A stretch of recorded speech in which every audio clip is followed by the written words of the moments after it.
Assalamualaikum warahmatullahi wabarakatuh. Kembali lagi dengan saya. Kita akan membahas flowchart. Tapi masih ingat gak yang kemarin kita bahas? Kemarin kita bahas logika dan algoritma. Jadi sebelum ke tahap yang ini, ke flowchart, kalian harus paham dulu apa itu logika dan algoritma. Mangga yang masih lupa-lupa bisa dibaca dulu sebelum ke sini. Kalau udah baca-baca lagi, boleh lanjut video ini. Kalau yang udah tahu, oke, kita langsung ke pembahasan flowchart. Aduh, maaf ya, lagi kurang sehat. Flowchart, apa itu flowchart? Flowchart adalah sebuah bagan alir. Flowchart, bagan alir. Flowchart atau bagan alir merupakan sebuah bagan yang menunjukkan aliran algoritma dan menampilkan langkah-langkah penyelesaian terhadap suatu masalah. Tuh kan, ada lagi algoritma. Ayo, algoritma itu apa? Mangga dibaca lagi, dibuka dulu catatan yang kemarin. Untuk awal-awal pasti bingung nih. Ya, pasti bingung ya dengan pembahasan ini. Sekali lagi ya, flowchart itu adalah sebuah bagan yang menunjukkan aliran algoritma dan menampilkan langkah-langkah penyelesaian terhadap sesuatu masalah. Menyelesaikan terhadap suatu masalah intinya ya. Oke, mungkin akan lebih paham lagi ke slide selanjutnya. Ternyata flowchart itu mempunyai simbol ya.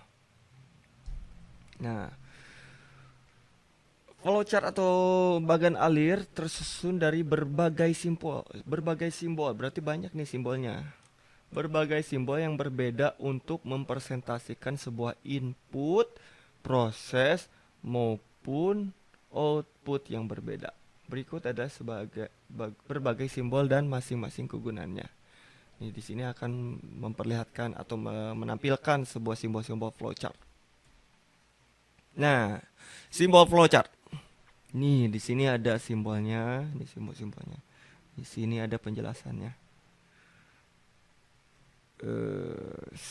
Ini adalah simbol terminator. Ini adalah simbol proses.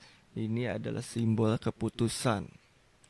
Mungkin di sini saya akan menjelaskan tidak terlalu rinci biar kalian tidak pusing. Pada intinya terminator ini adalah sebuah apa ya? Kegunaannya itu untuk menandai awal dan akhir sebuah flowchart. Pokoknya intinya ini terminator ini adalah sebuah penandaan atau sebuah simbol bila mana kita memulai sebuah flowchart atau mengakhiri sebuah flowchart. Next, ini adalah proses. Bila menemukan simbol seperti ini adalah proses. Dan next ini simbol aduh. Maaf ya. Ini adalah sebuah simbol keputusan atau decision. Keputusan itu biasanya ditandai oleh dua ciri, yaitu ya atau tidak. Yang belum nulis boleh ditulis dulu. Kalau udah ditulis, mangga dilanjut videonya. Oke, kita next.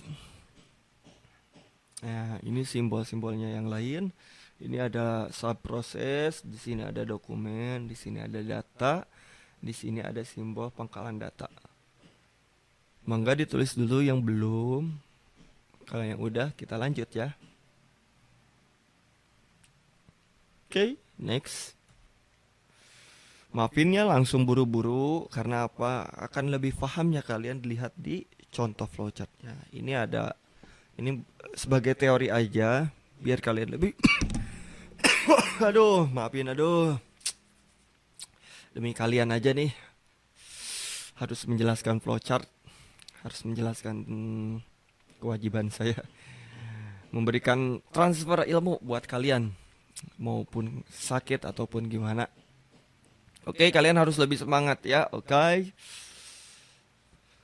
Next ke simbol-simbol selanjutnya, ini adalah display yang artinya ya pokoknya simbol display.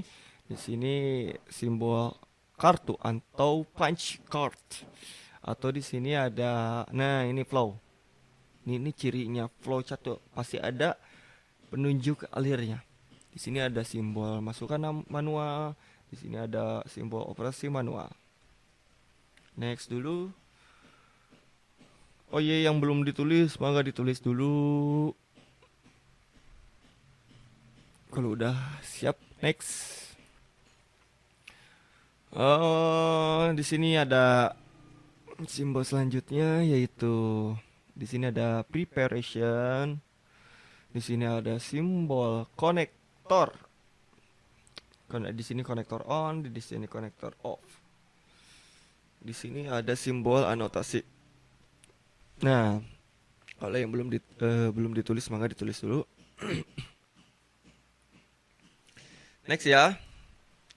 Di sini kalian akan lebih paham lagi apa itu flowchart dan kegunaannya dan serta simbol-simbolnya kalian pasti akan tahu. Di sini saya akan menjelaskan contoh kasus flowchart. Yang pertama kasusnya adalah berangkat ke sekolah. Berangkat sekolah merupakan aktivitas harian siswa SMK. Terdapat berbagai langkah yang dapat dipersiapkan sebelum berangkat hingga sampai ke sekolah. Kegiatan tersebut dapat dibuatkan menjadi salah satu bagan alir seperti berikut. Oke, contoh kasus flowchart. Yang pertama. Yang tadi apa? Masih ingat gak? Ini adalah terminator. Nih. Ini terminator. Di sini ada subproses. Oke, sini saya akan jelasin dulu. Pertamanya apa dulu? Pertamanya apa dulu? Adalah tanda awalnya apa? Kita berarti persiapan sekolah. Berarti apa aja nih yang harus disiapkan untuk pergi ke sekolah? Ini adalah contoh kasus yang sederhana dulu. Misalnya kita persiapan sekolah. Sebelum ke sekolah harus ngapain dulu nih? Yang pertama, nih ada nih yang tadi ya simbol flow atau arahnya. Ini subproses ya. Sebelum ke sekolah kita apa dulu? Mandi dulu. Sesudah itu sarapan dulu. Sesudah itu berangkat ke sekolah. Udah berangkat sekolah apa? Udah deh sampai tujuan. Itu. Paham kan sekarang terminator itu apa? Nah, terminator awal dan akhir. Sebuah awal dan akhir, simbol sebuah awal dan akhir ya. Gitu. Paham ya? Kalau paham kita next, tapi sebelum next kalian tulis dulu contoh kasus yang pertama. Kalau sudah kita next. Ini akan lebih sedikit rumit lagi. Kita naikin tingkat kesulitannya. Oh ini nggak ada terminatornya ya. Saya lupa nggak buat. Nggak apa-apa ya. Anggap aja nih ada terminatornya. Ini contoh kasus apa nih? Kita lihat dulu bentar ya. Saya baca dulu. Oh ini ceritanya kasusnya kalian lapar.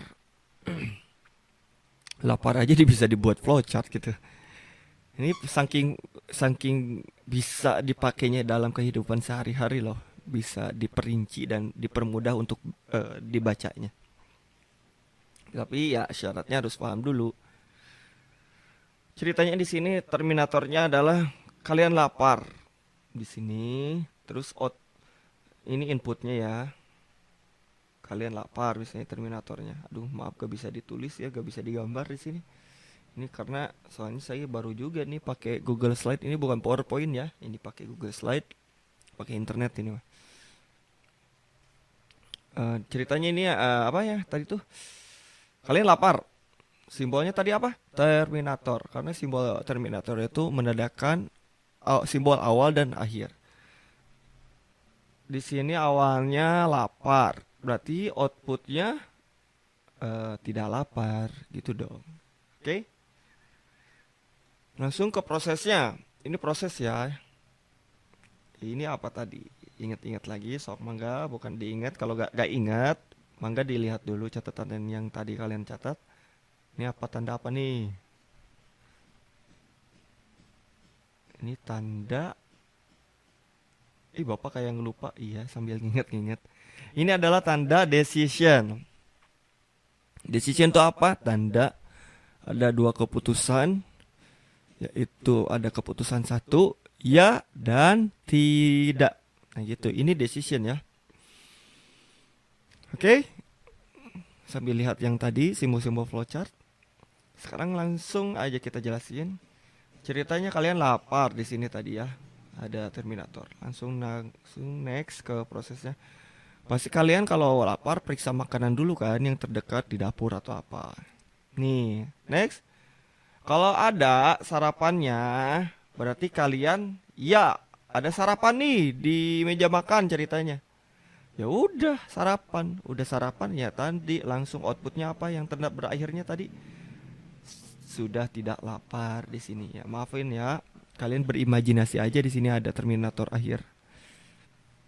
Karena saya gak bisa nulis nih, gak bisa digambar di sini. Malah kepencet, ulang lagi.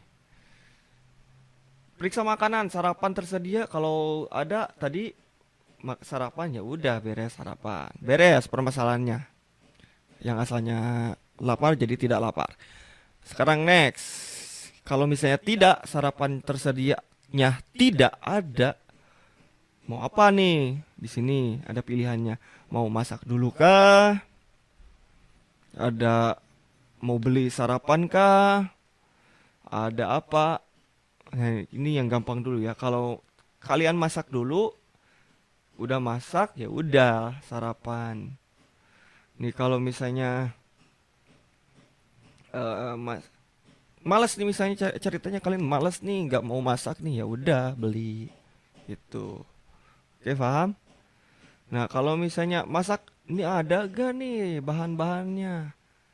Kalau ada ya udah buat sarapan lalu sarapan. Dari sarapan langsung beres ke sini. Beres deh, udah tidak lapar lagi. Nih pertanyaannya balik lagi ke sini. Bahan tersedia gak?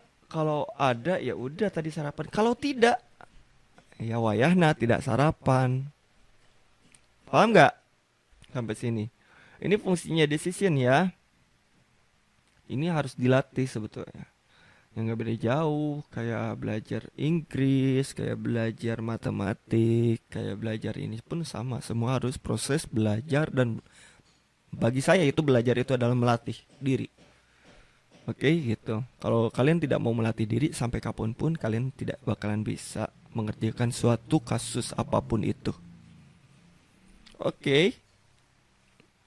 Kita coba lagi, kita bahas lagi coba. Periksa makanan. Kalau ada ya berarti kita sarapan. Ya udah kalau udah sarapan berarti kita sudah tidak lapar. Kalau sarapannya tidak ada ya udah masak dulu. Kalau masak dulu masak dulu tuh ada dulu gak bahannya? Kalau ada bahannya ya buat sarapan. Kalau udah buat sarapan ya udah kita makan. Balik lagi ke sini. Masak dulu. Kalau kita malas masak dulu ya udah tidak sarapan. Bukan tidak sarapan ya udah beli sarapan yang gampang. Udah. Ini harusnya ke sini. Udah beli sarapan ya udah sarapan nih harusnya ke sini garisnya. Ke sini ke sini. Udah sarapan ya udah langsung ke tidak lapar. Kalau misalnya ke sini balik lagi ke sini. Kalau bahannya tidak tersedia, ya udah tidak sarapan gitu. Oke, next ya. Wow, ini contoh kasus yang ketiga yang lebih rumit lagi. Nih di sini mah ada. Di sini ada Terminatornya dan di sini ada Terminator akhirnya. Siap belum nih? Berpikir lagi yang lebih rumit nih. Oke, ini adalah sebuah kasus flowchart yang dimana ini kasus di rumah sakit ya. Misalnya nih, ini ada pasien datang, ada dua pilihan nih, pasien darurat kah atau pasien tidak darurat. Kalau pasien tidak darurat berarti kita ambil dulu antrian. Udah Antrian apa? Ini loket pendaftaran ya. Udah udah ngambil antrian, ya ngambil ke loket pendaftaran. Ini di situ didata dulu ada pasien lama atau pasien baru atau pasien asuransi, udah didata langsung dirawat ke rawat jalan. Ih, rumit ya. Ini saya proses nih, saya proses. Nih, kalau rawat jalan nih sambil dirawat jalan nih pasiennya dirujuk ke rumah sakit gak gitu. Oh, ini ceritanya di ini deh. Di bukan di Oh iya bener bener bener. Ulang lagi, ulang lagi, ulang lagi. Rumit nih. Saya juga jadi bingung nih takutnya jadi pusing ke kalian. Pasien datang. Udah pasien datang ke ada dua pilihan, ada pasien darurat atau pasien tidak darurat dulu. Kita bahas dulu yang pasien tidak darurat. Kalau pasien tidak darurat, nih langkah-langkahnya atau prosedurnya ada atau algoritmanya, langkah-langkahnya itu adalah ambil antrian. Sudah ambil antrian itu ada loket pendaftaran. Udah loket pendaftaran, didata dulu ini pasien lama atau pasien baru atau pasien asuransi. Udah didata, mangga dirawat jalan ke poliklinik. Udah ke poliklinik ini pasien dirujuk dulu ke rumah sakit kah atau tidak gitu. Kalau ke rumah sakit ya berarti harus ke rumah sakit. Ya harusnya panjang lagi nih prosesnya nih. Tapi ceritanya ya pasien dirujuk ke rumah sakit aja gitu ya. Nih, udah gitu kalau misalnya udah dirawat, oke, ke kasir pembayaran. Udah gitu ke apotik, lalu pasien pulang gitu, membawa obatnya kalau tidak darurat. Nah, sekarang kita membahas pasien yang daruratnya. Pasien darurat nih atau pasien darurat itu bersalin. Yang pertama adalah ada pilihan unit gawat darurat atau ruang bersalin. Pada intinya udah kesini dipilih dua-duanya. Kalau pilih dua-duanya langsung ke loket pendaftaran. Udah daftar, aduh ada motornya berisik ya. Lagi serius-serius gini. Ke loket pendaftaran, udah loket pendaftaran langsung ke pasien dirujuk ke rumah sakit atau pasien tidak dirujuk. Pokoknya dua-duanya ini harus dirawat inap. Gitu. Udah dirawat inap, ceritanya udah beres nih, udah baikan ya udah. Si pasien langsung ke kasis pembayaran, terus ke apotik, udah deh udah dapat obatnya ya udah pasien pulang. Rumit ya? Nah, ini adalah contoh-contoh kasus yang ya sebetulnya ini emang kegiatan sehari-hari. Dan kegiatan sehari-harinya kan ada yang simpel, ada yang sedang, ada yang emang rumit. Nah, ini kasus-kasus yang di pekerjaan gitu. Belum ini ada yang di kasus yang di perusahaan kecil, perusahaan gede, dan lain-lain banyak banget gitu ya. Bentar ya, aduh berisik.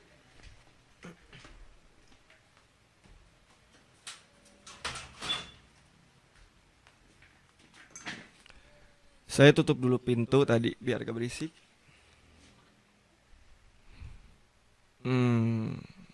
Oke, sekarang kalian harus membuat tugas.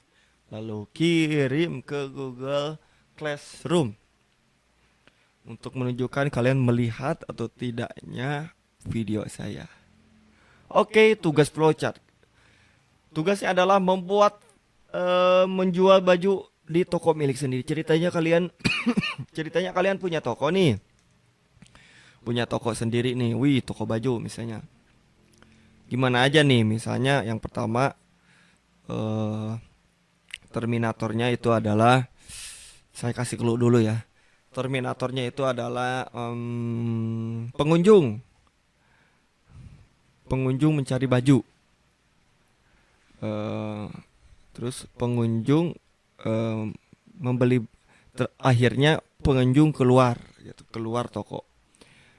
Awalnya berarti pengunjung apa dulu? Masuk toko dulu. Udah melihat toko apa dulu? Melihat-lihat baju. Udah melihat-lihat baju apa lagi nih ceritanya? Cocok atau tidak? Ya gitu pasti di apa dulu dicobain dulu.